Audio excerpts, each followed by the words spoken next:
It's so cold in here. So today I'm reviewing episode 2, where Silence has Lease, and it's freezing in my apartment, so I'm wearing everything I possibly can to keep warm. I think it's only actually about like 63 degrees in here, but I hate the cold, and I'm not used to it, and it's awful, and it's the worst thing ever, and my hands are numb. So I'm trying to fight it off with my sock monkey hat. But anyway, this episode is called Where Silence Has Lease, and basically the entire thing is the Enterprise stuck inside this ball of nothingness trying to get out. Because they're flying along and they detect what they call a hole in space. It's just like a hole. Like, there's nothing there. And Wesley's like, if there's nothing there, couldn't we see through it? Like, yeah, that makes sense. So they go to investigate it because it's just a lot of nothingness. Like, their sensors aren't picking up anything. And so they scan it for a while, and they're like, we don't know what this is. So I think they try to send a probe into it, and they still don't really know what it is. So they decide to leave and let a science vessel, like, come back later to explore it because they have a mission to do. So they're flying out, and they just keep flying. And they fly, like, past the point where they should have been out of it, but they're still not out of it. Nothing's changing. So they drop a stationary beacon, they keep flying, eventually they pass it again. So they're just looping somehow. Then all of a sudden, this Romulan warbird comes out of nowhere, and they fire at it, and they blow it up. Picard's like, that was too easy. So he's kind of figuring out what something's happening. Then they get another signal. It's from the USS Yamato, which is another Galaxy-class starship.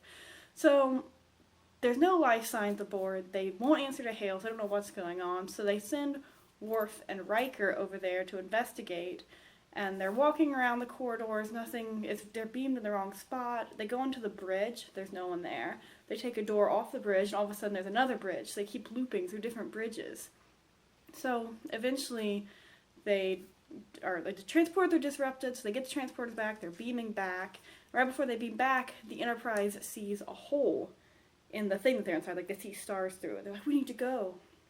And there's also an unnamed ensign at the helm in this episode, which he had a name, I just don't remember what it was. It's like, we should go through it. Picard's like, no, we have to wait for our away team. So they get Worf and Riker back, but the hole's gone. So this keeps happening. They keep seeing like holes opening up that they think they can get out of. They fly towards it, disappears, another one opens. Pulaski's on the bridge. She's like, it feels like we're a rat in a maze. Picard's like, yes, I think we're being toyed with. So he stops trying to do that, and then this face appears in space, and it says his name is Nagilum. I think that's how you pronounce it. So he's like, I am an entity, what are you? And it's like, you are mortal. He thinks that's really interesting. So he says, like, is it true that you die? And Picard's like, yeah, we die. So he's like, I want to see how this works. So he kills the unnamed helmsman, and he just, like, dies. And Picard's like, I can't let you do this. And Nagilum's like, well, to study death, I have to see how death works in every capacity, so I need to kill people. It shouldn't take more than a third or half of your crew. Picard's like, no, don't do that. And Nagilum's like, you can't stop me. So they decide to auto-destruct the ship. So Picard and Riker go down, set to auto-destruct for 20 minutes. Picard's hanging out in his quarters. Data and Troy show up and try to talk him out of it, but he realizes that they're just projections made by Nagilum. Picard's like, it's not gonna work. And then he gets a call, and they're like, Captain, we're free, we're out of the thing. So he goes up to the bridge. He's like, he doesn't really trust it. And everyone's like, should we turn off the auto-destruct? He's like, no, wait. Because he wants to see if Nagilum's just screwing around with him again. So when there's 10 seconds left on the auto-destruct, he's like, abort! And Riker's like, yes, I agree, we should abort the auto-destruct sequence. And then they're fine, and then they're flying away. And then Picard's in his ready room, and he has his whole laptop, and Nagilum's face pops up. He's like, you are a savage, I don't know. It's basically what Q said, where he said they were the savage child race. He's pretty much saying that humans suck, and they have nothing in common. And Picard's like, we do have one thing in common. We are both curious. We're both explorers. And then it ends. It's a funny episode because it's one of those episodes where you know that they're just trying to, like, save on the budget. Because, like, there's no new sets, there's no, like, aliens, really, except for the CGI. There's no guest actors or anything. They're just literally on the bridge. And then they're in the transporter room, and then they're in like a hallway, and then they're on the bridge of the Yamato, which is just the bridge of the Enterprise. So it's kind of funny because it is a very like contained episode. So it's mostly just them doing a lot of talking and then running around the ship a tiny bit and then talking some more, which is fine because it kind of lets you see the characters more. But at one point, Pulaski comes up on the bridge just to like check out what's going on. It's like, Pulaski, why are you on the bridge? And then she hangs out there for a while, and then Nagila realizes that she's a woman, so she's different from everyone else. He makes her like run around like this. And then she like goes back to sickbay. So she just kind of, because like, they don't film in sickbay, she just kind of shows up. And the same with Deanna, she's just kind of there, not in a really big capacity. But one thing that I didn't mention in the recap is that at the very beginning of the episode, Riker and Worf are like in the swamp fighting like these horrible things, and they have like axes and stuff, and they have like these two creepy looking aliens that they're fighting. And like at the end you realize that they're just on the holodeck. But after Riker killed his guy that he was fighting, Worf killed his guy. Worf like has like an axe, and he's like coming after Riker, and Riker's just like, no, like the exercise is over, Lieutenant. He's like, we're not, don't try to kill me. And Worf is like doing his snarling thing with his axe, and then Riker eventually like yells at him, and Worf comes back to himself. And then the similar thing happens when they're on the bridge of the Yamato, whenever they're trying to get off the bridge, and then there's just another bridge. Riker or Worf starts like freaking out, and he's like, there's only one bridge, there's only one Riker, and he's like snarling, trying to open a door and like going full on Klingon on this thing, and Riker's just like, no, like calm down, Worf, like get a hold of yourself. I think it's really funny because, you know, they're obviously trying to expand Worf's character more, because, you know, it's probably been like, what's been like 7 episodes maybe since Tasha died, and Worf's now the chief of security, and he's becoming more of a main character. So, you know, they're trying to develop the characters more, which is awesome. And I think it's funny because they latched on to the Klingon bit of Worf to make him, like, and Worf just, like, goes, like, insane in this episode, and I find it hilarious. Because, apparently he freaks out if he's in a combat situation. He just, like, loses control, because that's what happened with him with Riker. And he freaks out if he meets something that he doesn't understand, which is, like, when they're on the bridge in Yamato, and I think that's hilarious, because, like, apparently this has never happened before. Like, he's a security officer on the Enterprise, which is the flagship of the Federation, and he freaks out in combat and when he sees new stuff, which is, like, probably all the time. But, I thought that was funny, but I don't know, I just like that they're kind of exploring the Worf thing more, because Worf becomes, like, one of my favorite characters. Like, I think Worf is an awesome character. He's, like, really nuanced. I love whenever you learn more about his backstory, about his family, and his brother, and his kid. I don't like, his kid's okay.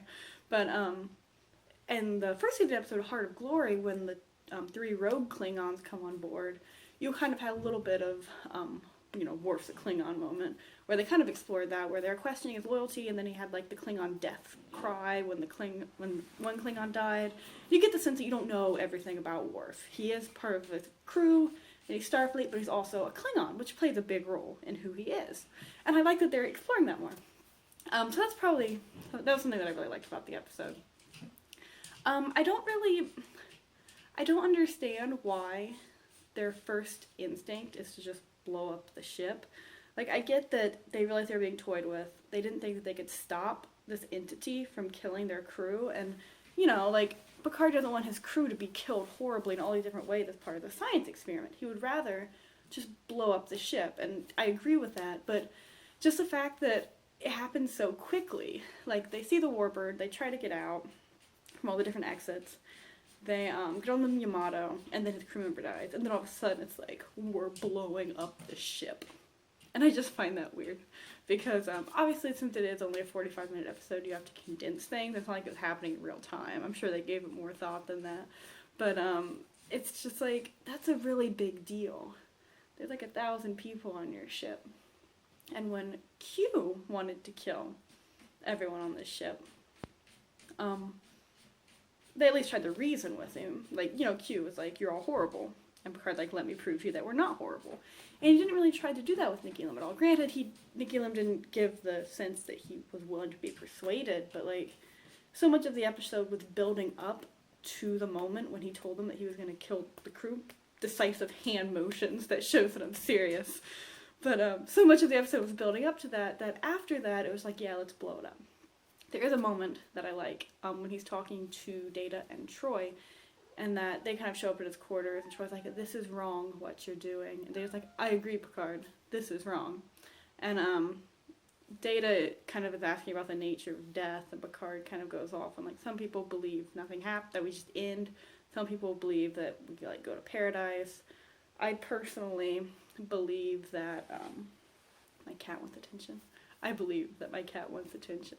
But Nobukar was saying he personally believes that this, with all the wonder and the nuance in the universe, it can't just end. There has to be part of something more beyond our dimensions and beyond our consciousness. Which I thought was kind of cool, because Star Trek does occasionally explore that aspect of things. I think that's really interesting, personally. So, but again, that was just kind of there at the very end. But the whole episode is exploring kind of the nature of death.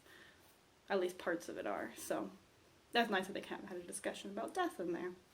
But overall, it was a solid episode. I mean, it was just kind of like the special effects are awful. Worf's just... Sorry about that. That was my cat. And she is stupid. But anyway, so, you know, you have Worf going kind of berserk, which is kind of funny. But the screen's tilted weird now. But overall, I really liked the episode. I remember thinking it was weird just because all I remembered was the face and like the coming out of space, just like the face. And that's like literally the only thing I remembered about this episode. So I mean, it was fun to go back and watch it.